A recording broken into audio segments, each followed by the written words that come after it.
Mixed martial art masanada World Championship ta saruk yanaba khallakapbasu sengi awaba leiba maramna Chatpa phanglaroidra pakhatle hingol tangkhai ama yollaga chatlage hairabasu hingol leibiyu yadre Leingak amadi mari leinabasingna mateng toubiraga Championship chatnaba hotnahaningi mamangdasu selection kaya Fanglabasu sen Leitabana chathodre haina Mixed martial art masanada World Championship ta saruk yanaba khallaklaba Mayang Imphal dagi Nawaz Sharif na nungaitana fongdokre. Ichel News Network na sanaroi asiga akhanana unabada mahakna haikibada Englising ani tarani thoidagi Englising ani tarani pan fauba wushu amadi kickboxing sanaraki. Masigi matung mixed martial arts sanaraki bani hairi. Tongan ba masana sing asida Northeast National amadi International gi thakta gold amadi silver na chingba medal kayasu lauraki. Mixed martial arts asida National Championship ta ahumlak silver medal laubaga loinana Lising ani kunhumdoida World Selection fangki. Matamaduda sel thumgi fibamda awaba mayok narakpa maramna saruk yaba ngamkhide. Maduna ningamdaba kaya laikre handak amuk hanna National Martial Art Committee Indiana World Championship ta India gi team oina sanarunaba selection fangle hairi. Adubu masi sen thumgi awaba leiba maramna Chatpa ngamni ngamloi haiba khangba ngamdre hairi. Handak chatragadi makhatana chatningba faurakadaba mandre sanaroi singna thengnariba awaba kaya asida Leingak na mityeng changbiragadi fagani haiki. Nawaz Sharif ki apokpa mapana haikibada machanupana sanaba asida pamjaba maramna sanahallaga lakpani. Imungi awaba oiba maramna diet fauba chaba ningthina fangdana lakhibani. Mamangda sananabagi selection Fanglabasu senthumgi awaba leibana saruk yakidaba kayasu yaure. Handak selection tawbada chatnaba hingol tangkhai ama yonge khanki adubu hingol asi leibinaba khudong chaba adu leitre. Masina machanupana saruk yanaba khalliba asi oiraroidra haina mipaibasu pokle. Loinana masida mari leinabasingna mityeng changhanningi haiki. Aina sana marokose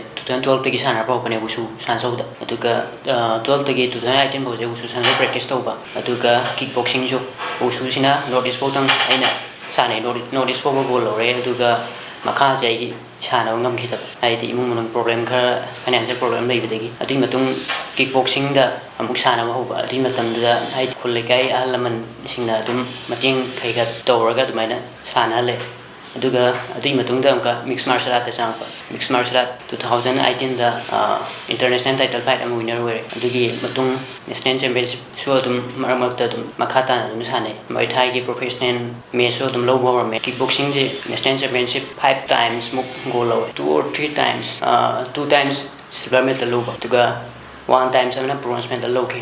Aduga mixed martial art national championship 3 times silver medal low. Aduga 2023 ada world championship selection phange do financial problem leibadagi chatpa ngamhodre. Aduga hantak na muka national martial art committee Indiana come up world championship ki de sanaruna Indian team participate toraga sanaruna ba selection phanglapa. Akoi family su kha yam kaino to bunina financial problem yam face to bunina national championship tesu ada international championship selection phangaga sana bachat pangam hita dum mayam yawe ande kullai na kona da khara adum mateng pangbiraga adum atmaina chatpiaba sing adum khaga chale chatabasu mayam yawe aduma yamna wana sana kiba aina su bara se pi bangam da ba da lamjen je laga sali bazar phau kumal pa khuda adagi cycle siga adum sali second do sala me second yar to baka ma lamjen je laga sali makhona lamjen je laga adum sala hyang thang da thar me pokhai fa yaw ba sumwa ka thena khre hingol lo shelam ga tangkhai lei masi ai yon ge na khalami masi championship lak to mamang ge hok 2023 gi su